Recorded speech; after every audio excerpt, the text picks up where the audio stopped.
Dree Squad, what's going on? It's your boy Dreezy Vlogz here with a brand new video. Now to start this video off, I just want to thank you guys for helping me almost reach 50,000 views. I just hit 49,000 a day, you guys. That is absolutely insane. I've got 667 subscribers, almost to 700. I'm trying to hit it before the last day of school, which is in like 42 days. So if you guys haven't already subscribed, please help a brother out. It'd be greatly appreciated. However, let's get into today's main video, shall we? Yeah. 901 Shelby Drive, look alive, look alive. Alrighty, Dree Squad. So now for the main part of today's video. It's gonna be another one of those crazy neighbor stories, okay? Because like I said in the very first video I did with like this, my neighborhood's full of a bunch of people who are just completely crazy. But anyways, we're gonna rewind to the summer of my 8th grade year. To start the day off on this day that this whole story happened on, you know, I got up, went to a truck pull with Lane. Then on the way home, my parents said we're having a bonfire, Lane had come, so on and so forth. Well, the bonfire ended up consisting of my family, Grease's family, Dawson's family, and then Lane. So these are all for my very good friend. You know, we swam because we have a pool. We roasted some wieners on the fire, you name it.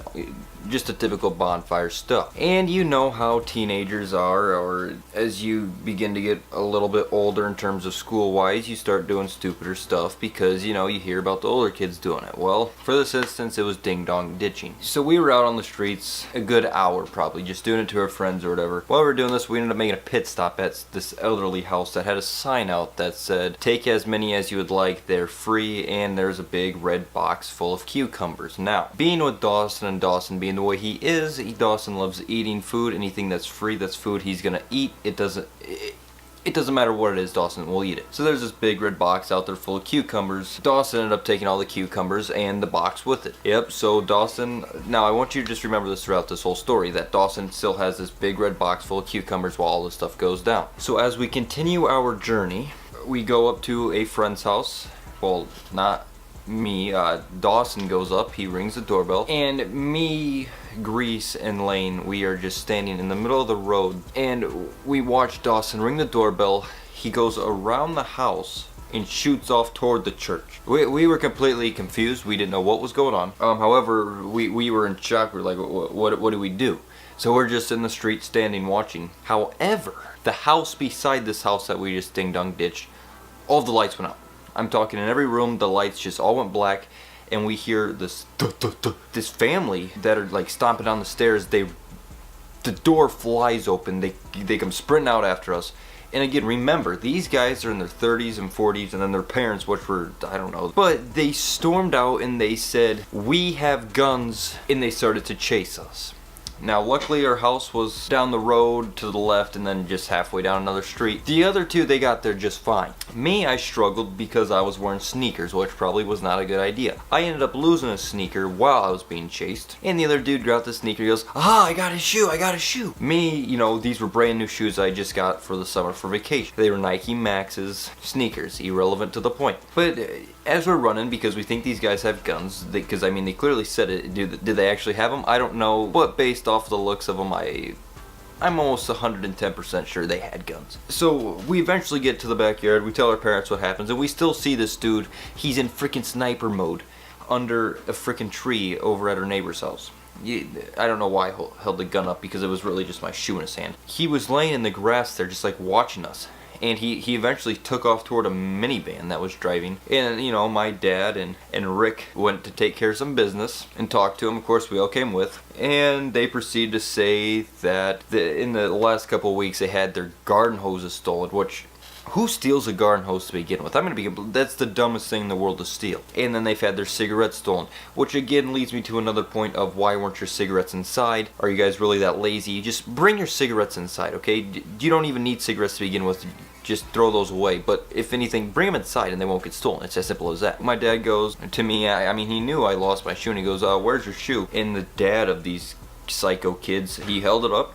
And from there, he goes, "Here, let me look at it and make sure it's his." He did. He just handed it to me. I mean, he clearly knew it was mine.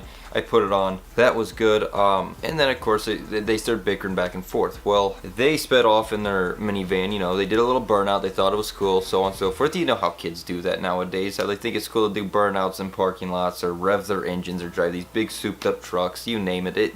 It's ridiculous. They do this in a minivan, and as they drove off, they yelled at Rick something about being an old man. I thought it was hilarious. Rick said something back, and they never responded, and then they just kept driving off. Now, I did not sleep for a good couple days after this whole thing happened, because A, we got chased by a bunch of grown men who could have potentially had guns on them chasing after us. I forgot to put this in there that they asked why we ran from them if we didn't steal anything. Well, I mean, let me check really quick. I mean, you said you had guns, we didn't do anything wrong, and you started chasing after us. Freaking grown men, more than 200 pounds, some of them. What, you just want me to get tackled and break every bone in my body?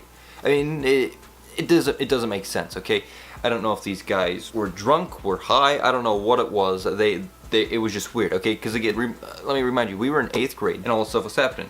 Now, while this was happening, Dawson was nowhere in the picture. Come to find out, Dawson was up at the church with his cucumbers, waiting for us, as if we were supposed to find him. I don't know where that came into play, but he ended up catching up with us, so we filled him in on the whole story, so on and so forth. But yeah, that was a moment in my life I will never forget. A, it was scary, and B, looking back on it, it was pretty friggin' funny. But anyways, hopefully you guys did enjoy this neighbor series video number 2, whatever you guys want to call it. I'll try to think of a few more for you guys to do, because I know at school a lot of you guys do like these. And yeah, that was basically my story of the time when we got chased by people who potentially had guns. So yeah, be sure to drop a thumbs up, comment something down below that you guys want to see. I'm going to be going to Branson. We're going to be staying on the lake for about a week, so be expecting a lot of vlogs, drone footage, you name it. Friday, I'm having a movie day with all of my guy friends. Actually, every single person I just said in this video, that whole entire squad actually, is coming to my house to watch My Friend Dahmer, which is going to be a great movie. Can't wait for that. And yeah, that's about it. So hopefully you guys enjoy. If you aren't already a part of the Dree Squad, be sure to do so. Like I said at the beginning of the video, we are almost to 700 subscribers. So again, thank you guys so much for that. It means the world to me. And it's been your boy Dreezy. Peace out.